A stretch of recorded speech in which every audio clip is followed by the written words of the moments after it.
आप सभी को एक बार फिर से प्रभु यीशु मसीह के नाम में मैं हार्दिक दिल से अभिनंदन करता हूं और मुझे बेहद ही खुशी है एक बार फिर से परमेश्वर के वचन से बात करने में। और आज जो मैं बात करने वाला हूं वो टॉपिक है, जाति प्रभु यीशु के सामने कोई मायने नहीं रखती है। Caste does not matter before Jesus Christ. और आज इसी टॉपिक के ऊपर मैं बात करना चाहता हूँ। आइए एक प्रार्थना के साथ में हम शुरुआत करें कि प्रभु हमें बुद्धि और ज्ञान दे इस बातों को समझने के लिए और अपने जीवन में बहुत ही सच्चाई के साथ में इसको अपने जीवन में अप्लाई करने के लिए। आइए एक छोटा सा प्रार्थना के साथ में शुरुआत करें। प्रभु यीशु आपका बहुत बहुत धन्यवाद, आज पूरे दिन संभाल के रखे। और प्रभु आज हम जाति के ऊपर में बात करना चाहते हैं जो प्रभु आपके सामने कोई मायने नहीं रखता है प्रभु जी, और आज इंसानों के जीवन में एक बहुत बड़ा मुद्दा या विषय बन गया है। हम प्रार्थना करते हैं प्रभु यीशु आपके नाम में कि हर एक इंसान के दिल से ऐसे भेदभाव को मिटाने के लिए सहायता करें और अपनी आत्मा की अगुवाई दे, ताकि प्रभु जी हम आपके प्रेम और आपके नजरिए से इस दुनिया में जी सके। सारी बातों को आपके हाथ में सौंपते हुए ये प्रार्थना प्रभु यीशु मसीह के नाम से मांगते हैं पिता, आमीन आमीन। और मुझे बेहद खुशी है आज इस टॉपिक के ऊपर मैं बात करने के लिए। एक बार फिर से मैं ये टॉपिक को रिपीट करना चाहता हूँ आपके सामने। Caste does not matter before Jesus Christ. जाति यीशु मसीह के सामने कोई मायने नहीं रखती है। और इस बातों को समझने से पहले हम आज दुनिया में क्या देखते हैं कि लोग जो है ना जाति को लेके कई तरह की बातें खड़े करते हैं। बहुत तरह की बातें समाज में होती है और एक जाति दूसरे जाति को छोटा दिखाने का काम करती है और वो जाति समझती है कि मैं ही सब कुछ हूँ। और जाति के नाम से बहुत सारे झगड़े होते हैं, लड़ाइयाँ होती है और बहुत तरह की बातें होती है। लेकिन आज जो मैं आपको पवित्र शास्त्र से बात करना चाहता हूँ कि पवित्र शास्त्र में भी जाति के बारे में उल्लेख है और कैसे प्रभु यीशु मसीह ने जाति के भेदभाव को मिटाया। आज मैं आपके सामने रखूंगा वो बातों को, और आज हम इस बातों को अपने जीवन में कैसे ले सकते हैं, यह भी बहुत बड़ी बात है हमारे जीवन के लिए। तो सबसे पहले अगर हम इस बातों को जानना चाहते हैं तो हमारे पास अगर धर्म पुस्तक है, अगर बाइबल है, तो हम उसमें यूहन्ना की पुस्तक 4 अध्याय हम निकालेंगे और उसमें हम देख सकते हैं एक गांव का नाम है। उस गांव का नाम है सुखार नामक सामरिया का एक गांव है। उस गांव में प्रभु यीशु मसीह जा रहे हैं और प्रवेश करने से पहले वो थोड़ा सा थक गए तो बोलते हैं अपने चेलों से, आप गांव में जाओ और मैं यहाँ कुआं के पास में आप लोग का इंतजार करता हूँ, मैं थका हूँ। प्रभु यीशु मसीह वो परमेश्वर थे लेकिन इंसानों के रूप में आए और इंसान की हर एक खूबी हमारे प्रभु यीशु मसीह के अंदर में थी। उनको भूख लगती थी, वो थकते थे, वो सोते थे। और यहाँ पे बाइबल बहुत ही स्पष्ट रूप से बताता है, जब हम वचन 4:6 में पढ़ते हैं तो उसमें ऐसे लिखा है, और याकूब का कुआं भी वही था, अतः यीशु मार का थका हुआ उस कुएं पे यही बैठ गया। यह बात 6ठे घंटे के लगभग हुई और वहां पे एक घटना घटी। वो घटना आज मैं आपके सामने रखना चाहता हूं मेरे प्रियो। वो घटना क्या है जो मतलब समझिए तो एक मानवता के इतिहास में एक दबे कुचले लोगों को कैसे वो ऊपर लेके आता है, ये घटना आज मैं उसी को आपके सामने लाना चाहता हूं। और जब प्रभु यीशु मसीह उस कुआं के पास में बैठे थे, वहां पे एक स्त्री आती है, वो सामरी स्त्री थी। और जब सामरी स्त्री उस कुआं पे पानी भरने के लिए आती है और प्रभु यीशु मसीह उस सामरी स्त्री से कहते हैं, मुझे प्यास लगी, मेरे को पानी पिला दे। मेरा यीशु थकता भी है और उसको प्यास भी लगती है मेरे प्रियो। और यहाँ पे जब यीशु मसीह पानी मांगते हैं, वो स्त्री एक बात को कहती है, जो बातों को आपके सामने पढ़ना चाहता हूं मेरे प्रियो। जब हम वचन 9 पढ़ते हैं उसमें ऐसे लिखा है, उस सामरी स्त्री ने उससे कहा, तू यहूदी होकर मुझ सामरी स्त्री से पानी क्यों मांगता है? क्योंकि यहूदी सामरियों के साथ किसी प्रकार का व्यवहार नहीं रखते थे। यहाँ पे क्या है बात मेन, जो यहूदी जाति जो थी वहाँ पे जब प्रभु यीशु मसीह के समय में, वो एक बहुत बड़ी जाति थी। जैसे आज के समय में समझ जाइए, ब्राह्मण हो गया, राजपूत हो गया, भूमियार हो गया, ऐसे ऐसे बड़ी बड़ी जातियाँ वो यीशु मसीह के सामने वो यहूदी जाति थी। और उसी जाति से प्रभु यीशु मसीह थे। और उस यीशु मसीह के सामने एक छोटी जाति की औरत आती है, सामरी स्त्री।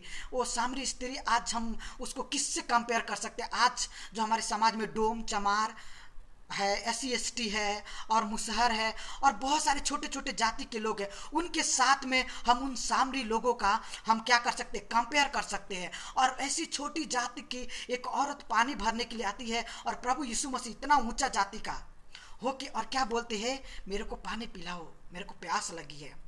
और वो औरत बोलती है, आप तो यहूदी है और मैं तो सामरी हूँ, आप तो बड़े जाति के हैं, मैं तो छोटी जाति की हूँ। और बड़े जाति वाले लोग छोटे वाले जाति के साथ में कोई संबंध नहीं रखते हैं।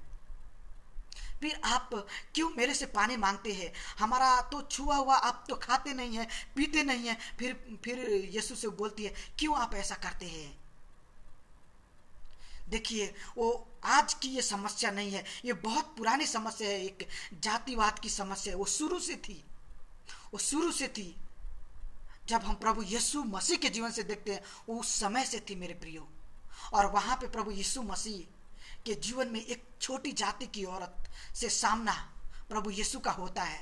और वो औरत अपने मतलब जाति के दुखों को, अपने कम्युनिटी के दुखों को प्रभु यीशु के सामने वो बताती है, आपका जात तो बड़ा जात है प्रभु, और कैसे आप हमारा साथ में मेल जोल रख सकते हैं, आपके लोगों को ये शोभा नहीं देता है। राइट, दुनिया को शोभा दे या ना दे मेरे प्रियो, लेकिन मेरे यीशु को शोभा देता है। वो छोटे जातियों से बात करने में, छोटे जातियों से मिलने में और छोटे जातियों के हाथ से पानी पीने में, खाने में उनको कोई हर्ज नहीं है मेरे प्रियो। और आज मैं एक संदेश हर एक मसीही भाई और बहनों को, और चाहे वो मसीही हो या ना हो, उन सबको मैं एक संदेश बताना चाहता हूँ इस चैप्टर के द्वारा। अगर आप सच्चे मसीही हो तो कभी भी अपने जीवन में जाति के बात को लेके और कभी भी कोई मुद्दा मत बनाना, क्योंकि ये प्रभु के काम को बिगाड़ देता है और बनाता नहीं है। और यहाँ पे प्रभु यीशु मसीह ने इस बात को एक मुद्दा नहीं बनाया कि तू सामरी है, तू एक छोटी जाति की है और तेरे और मेरे का जो मेल है वो नहीं हो सकता है, तेरी हैसियत मेरे सामने कुछ नहीं है। ऐसे प्रभु यीशु मसीह ने नहीं कहा उस छोटी और सामरी स्त्री को। प्रभु यीशु का नजरिया कुछ अलग था मेरे प्रियो। आज मसीहत में भी जातिवाद एक तरह का कैंसर बन के फैला हुआ है मेरे प्रियो। और जिस दिन हर एक व्यक्ति जातिवाद के समस्या को अपने मन से अगर निकाल दिया ना, उसी दिन से वो सच्चा मसीही होगा। और जो मसीही अपने मन में जाति को लेकर अगर चलता है और जाति उसके दिमाग में है ना, वो कभी भी सच्चा मसीही नहीं हो सकता है। क्योंकि मेरा प्रभु यीशु भी वो कभी भी जाति को सामने नहीं रखता, वो पीछे रखता है, वो बैक में रखता है और इंसानियत को पहले रखता है।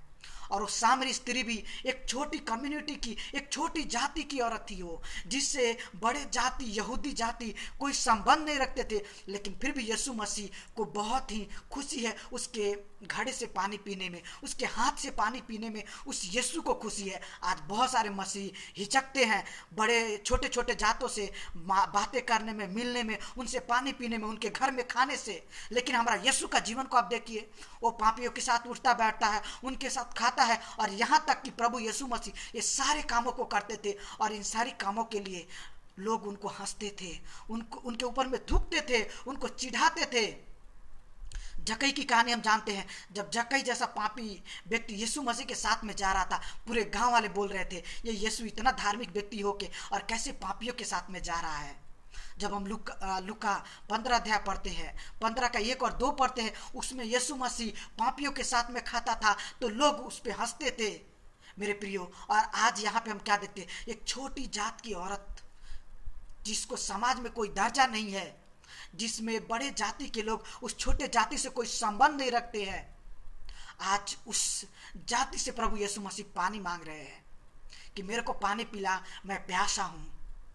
आज हम अगर सच्चे मसीह हैं तो आज हमें एक बहुत बड़ा कमिटमेंट अपने जीवन में और प्रभु यीशु के नाम में लेना पड़ेगा कि चाहे कोई भी जाति क्यों ना हो, मैं सच्चा मसीही बनूंगा और उसको एक्सेप्ट करूंगा। उसके हाथ से खाना खा सकता हूँ, वो अपने हाथ से पानी दे तो पी सकता हूँ, उसके थाली में खा सकता हूँ। वही एक सच्चा मसीह है। अगर जो व्यक्ति भेदभाव करता है और जातिवाद लाता है, वो कभी भी सच्चा मसीह नहीं हो सकता है। और यही तो प्रभु चाहते हैं हमारे जीवन से। और यहाँ पे हम खुद देखते हैं, जब यूहन्ना 4 अध्याय पढ़ते हैं, आप पूरा यूहन्ना 4 अध्याय पढ़िए, कितना ही बढ़िया तरीके से प्रभु यीशु मसीह ने इस जातिवाद के प्रथा को कैसे उन्होंने अपने पैरों से कुचल दिया। मेरे प्रियो, caste never matter before Jesus Christ. जाति कोई मायने नहीं रखती है मेरे खुदावन यीशु के सामने। आज मसीहियों के सामने ये जातिवाद बहुत सारे मसीहियों के सामने मायने रखती है। मैं आप सबसे पूछना चाहता हूँ, जो मेरे प्रिय भाई और बहन लोग जो देख रहे हैं, मैं आपसे पूछना चाहता हूँ कि ये जातिवाद क्या आपके सामने मायने रखती है? अगर नहीं रखती है तो आप सच्चे मसीह है। अगर रखती है तो आप यीशु के पच्चीहों पे नहीं चलते हैं। आप यीशु को अपने पीछे छोड़ चुके हैं और आप यीशु के आगे आगे जा रहे हैं। अगर आपको यीशु के पीछे चलना है तो उनके फुट स्टेप में, उनके पच्चीहों में चलना पड़ेगा। और उनका फुट स्टेप यही बताता है कि caste never matter before Jesus Christ. आज हमारे जीवन में भी जाति की कोई भी जगह नहीं होनी चाहिए मेरे प्रियो। हम कह सकते ये जाति से वो जाति से, लेकिन जाति को कभी भी मुद्दा नहीं बनाना मेरे प्रियो। मैं भी बहुत ही आज़ाद महसूस करता हूँ, क्योंकि मैं जाति के बंधन से निकल चुका हूँ। और मैं कहने के लिए मेरा जाति कोयरी जाति है, कुशवाहा जाति है, और ये भी एक बड़े जाति के रूप में ही आता है। और ये लोग भी बहुत घमंड करते हैं, लेकिन प्रभु ने मेरे घमंड को तोड़ा है, वो अपने प्रेम से। आज हर एक इंसान के जातिवाद को प्रभु यीशु अपने प्रेम से तोड़ना चाहते हैं। और इस स्त्री के मन को प्रभु कैसे जीत लेते हैं? वो कहते हैं, मेरे सामने जाति कोई मायने नहीं रखती है बहन, मैं तो सारे इंसान के लिए आया और सारा इंसान मेरे लिए एक ही है। और जब प्रभु यीशु मसीह आगे हम पढ़ते हैं तो कैसे प्रभु यीशु मसीह ने उस स्त्री के जीवन को, उसकी हिस्ट्री को प्रभु यीशु ने कैसे उसके सामने रख दिया। और जब वो स्त्री इस बातों को जान गई तो वो कहती है, तू तो भविष्यद्वक्ता है, तू तो लगता है मेरे को मसीहा है। और प्रभु यीशु मसीह क्या कहते हैं, जो तेरे से बात कर रहा है ना, वो सचमुच में मसीहा है। जब हम सचमुच में जातिवाद को अलग रख के और एक सच्चे मसीही बन के हम किसी भी व्यक्ति से बात करें ना, तो जरूर प्रभु का वहां काम बनता है। लेकिन जिस दिन हम जातिवाद को अपने सामने रख के चलेंगे ना, उस दिन प्रभु का काम बिगड़ जाएगा और प्रभु का काम कभी भी नहीं बनेगा। और हमारा प्रभु यीशु मसीह कहते हैं, जाति कोई मायने नहीं रखती है मेरे सामने, वो इंसानियत सबसे बड़ी बात है।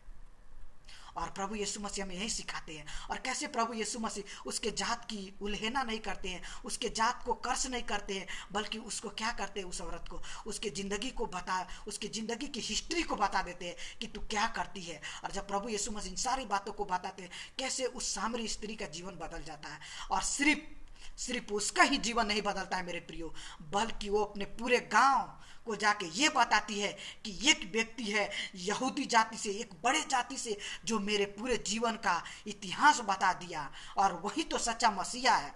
आज हमें भी अपने समाज में, चाहे वो छोटे जाति का या बड़े जाति का हो, आज हमें यीशु के प्रेम को बताने की जरूरत है। आज मसीहा को बताने की जरूरत है। अगर हम सच्चे रूप से और जातिवाद को अलग हटा के अगर हम बात करें ना, तो हम हर गांव को जीत सकते हैं यीशु मसीह के नाम से। Hallelujah, hallelujah. कितनी बड़ी बात है जब हम जाति को अलग रख के और करते हैं। तो हमारा यीशु भी ऐसे ही करते हैं और हमें भी ऐसे ही करना है। और मेरे प्रियो, मैं आज यही बात करना चाहता हूँ कि जाति मेरे यीशु के सामने कोई मायने नहीं रखती है। और हम सब मसीहों के सामने भी ये बात बहुत ही स्पष्ट रूप से क्लियर हो जानी चाहिए कि हमारे सामने भी जाति कोई मायने नहीं रखती है। हमारा प्रभु यीशु मसीह वो गांव का गांव जीत लिया, हम भी गांव का गांव जीतेंगे प्रभु यीशु के नाम में, अगर जाति को अपने जीवन से अलग रखते हैं तो। और यीशु चाहते हैं कि हम जातिवाद के बातों को अपने जीवन से निकालें और इंसानियत को अपने जीवन में लेके चले। और कैसे प्रभु यीशु ने उस सामरी के जीवन को बदला, उस सामरी का जीवन बदल गया। अगर वहां जाति शुरू हो जाती तो वो ना औरत बचती और ना वो पूरा गांव बचता। और ऐसे आज बहुत सारे मसीही प्रभु के काम को बिगाड़ देते हैं जाति के चलते। लेकिन हमें जाति को हमेशा हमेशा के लिए अपने जीवन से निकालना है मेरे प्रियो। और हमें स्वतंत्र रूप से एक इंसान के रूप में, एक इंसानियत को अपने अंदर में जिंदा करके और प्रभु यीशु के काम को करना है। और जब हम इस इंसानियत को अपने जीवन में लेके और जातिवाद को हटा के और प्रभु का काम करेंगे ना, हम तो गांव का गांव क्या बोलते हैं, हम स्टेट को भी जीतेंगे, राज्य को जीतेंगे, देश को जीतेंगे हम अपने यीशु मसीह के लिए। और मैं यही आज बात करना चाहता हूँ कि जाति कोई मायने नहीं रखती है मेरे यीशु के सामने। Caste never matter before Jesus Christ. आइए हम प्रार्थना करें, हम मसीहियों के जीवन में प्रभु का प्रेम खुले और हम इस जातिवाद को अपने जीवन से हमेशा के लिए निकाल दें। आइए एक छोटा सा प्रार्थना करें इस बात के लिए। आज बहुत सारे मसीह इस जातिवाद में अभी भी जकड़े हुए हैं, उनको उसमें से बाहर निकालना है। और जो इस संदेश को सुनते हैं आगे, उनको जरूर प्रभु भी जरूर बात करेंगे। एक छोटा सा प्रार्थना करें। प्रभु यीशु, आपको बहुत बहुत धन्यवाद करते हैं। सचमुच में आप इतना महान परमेश्वर है प्रभु जी, और आपने कैसे प्रभु मोहब्बत किया हर एक जाति से प्रभु, और विशेषकर इन छोटे जातियों से प्रभु, कैसे अपने अपनी मोहब्बत को जाहिर किया प्रभु, कैसे उनके हाथों से पानी पिया, खाना खाया प्रभु जी, उनके साथ बैठे प्रभु जी। चाहे दुनिया वाले आपके ऊपर क्या क्या बात बोले, लेकिन प्रभु वो सारी बातें आपके लिए कोई मायने नहीं रखती है। लेकिन प्रभु हर एक व्यक्ति प्रभु आपके लिए बहुत ही कीमती है प्रभु जी। और मैं प्रार्थना करता हूँ प्रभु, मुझे भी कैसा मन दिया प्रभु जी आपका वचन से कि मैं जाति का पीछे नहीं चलता हूँ, मैं इंसानियत के पीछे चलता हूँ और अपने प्रभु यीशु के पच्चीहों में चलता हूँ। मैं अपने सारे देखने वाले भाई और बहनों के लिए प्रार्थना करता हूँ प्रभु, उनके मन में भी एक ऐसा हृदय दीजिए प्रभु, जातिवाद की बातों को हटा के प्रभु और प्रेम के साथ में प्रभु जी और आपके पच्चीहों में चल के प्रभु जी लोगों के मन को जीतने वाला आपके राज्य के लिए होने पाए, ऐसे मैं प्रार्थना करता हूँ। सारी बातों को प्रभु आपके हाथों में सौंपता हूँ प्रभु, और ये प्रार्थना खुदावन यीशु के नाम से मांगता हूँ, आमीन आमीन।